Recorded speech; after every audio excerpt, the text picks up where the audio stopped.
Un parámetro que siempre nos cuesta controlar es la densidad de relleno.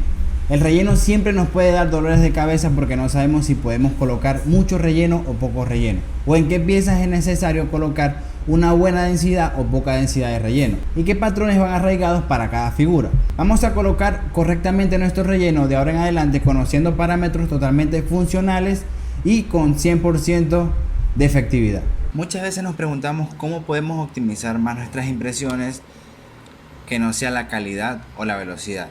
Pues bien, una parte fundamental es el relleno. ¿Qué tanto relleno le estamos aplicando a nuestras piezas impresas o si lo estamos adecuando de la mejor forma? En este módulo vamos a entrar en la pestaña relleno y nos vamos a ubicar con estos parámetros: densidad de relleno, patrón de relleno, porcentaje de superposición del relleno, grosor de la capa de relleno o relleno antes que las paredes. Como podemos ver, sigo en el perfil de una Ender 3 con boquilla de 0.4.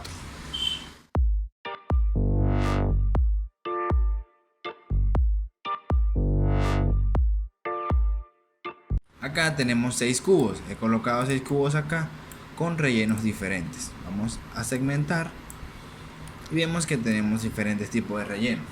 Aquí solamente tengo 6, pero si buscamos acá en patrón de relleno vamos a ver que tenemos muchos más con los cuales podemos contar. Como podemos ver, acá coloqué 3 rellenos muy utilizados en lo que son patrones 2D. Estos rellenos son rejilla, triángulos o concéntrico. Otra cara de la moneda es que Cura también nos permite realizar patrones 3D.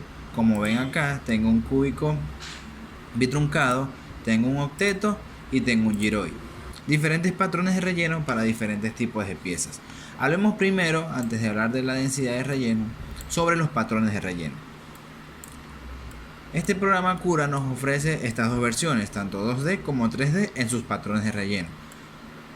Patrones 2D siempre recomendamos aplicarlos en figuras que sean de forma 2D, cortadores de galleta, letras, todo este tipo de aplicativos que no vayan a tener ninguna fuerza, ninguna presión sobre alguna de sus caras. Patrones 3D ya los recomendamos para piezas mecánicas. Como podemos ver, su forma de construcción me va a aplicar una resistencia mucho mayor por donde quiera que yo vaya a aplicar una fuerza. De pronto se nos cae uno de estos cubos y nos va a resistir mucho más un patrón 3D que un patrón 2D en estos casos. También tengo por acá en esta esquina el famoso giroid. El famoso giroid, por su geometría, es muy utilizado en figuras de materiales flexibles. ¿Esto con qué finalidad? Podemos ver la construcción y esas líneas, tendiendo a ser como estilo de resortes, me van a permitir que el material flexible pueda ser mucho más elástico a la hora de imprimirlo. Entonces, conociendo los diferentes tipos de patrones que tenemos, podemos ver que acá tenemos más de 7 patrones diferentes, tanto 2D como 3D. Podemos aplicar diferentes patrones y es muy importante que siempre conozcamos esto, porque el programa nos arroja tanto patrones 2D como los de acá arriba, como 3D como los de abajo.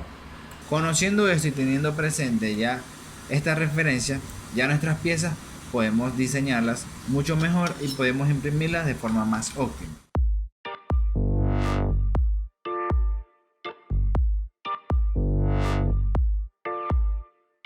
La densidad de relleno es simplemente qué tanta densidad vamos a aplicar a nuestras piezas impresas.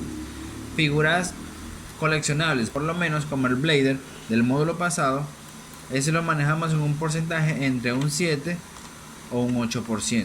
¿Por qué? Porque son figuras que solamente van a ser de forma estética y no va a llevar ningún tipo de fuerza. La única fuerza que llevaría o el único impacto que recibiría es si se nos llega a caer en algún momento.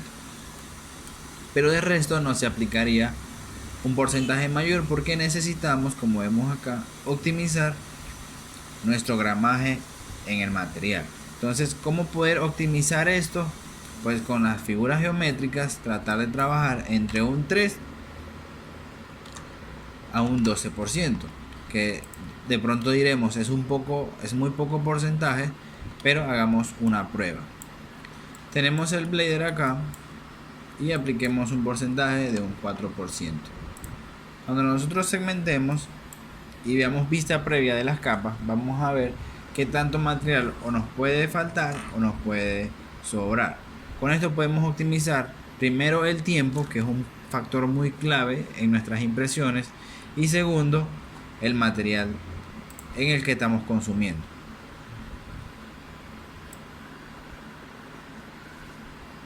Como podemos ver, para una figura que no va a tener nada de contacto con ninguna fuerza, podemos decir que aún todavía tiene mucho material. Podemos incluso bajarlo entre un 2.5 o hasta 3 y seguir evaluando esta función. Podemos ver que ya con un 2.5% sale mucho más óptimo el relleno, y tanto nuestro tiempo como nuestro material lo estamos ahorrando. Entonces es muy importante conocer la densidad de relleno y saber que no todo va más de un 10%. Entonces podemos jugar con porcentajes inferiores a 10. Incluso vean que acá estoy trabajando con un porcentaje de 2.5 y es suficiente para esta figura. Entonces figuras de este tipo entre un 2 hasta un 12%, y figuras mecánicas, ahí sí podemos aplicar mucha más densidad, ya que podemos ir desde un 25 hasta un 50%. Imagínense este blader con un 50% para algo que simplemente puede estar o en una mesa o en una pared. Realmente es algo absurdo poder gastar todo este material pudiendo aprovecharlo en otras circunstancias. Entonces, primero que todo, vemos que el tiempo ya son 2 días, 21 horas, y es más de medio kilogramo de material. Entonces laminamos por capa y fíjense, ya es algo muy sobredimensionado para este tipo de piezas. Entonces muy pendientes con qué densidad de relleno estamos utilizando.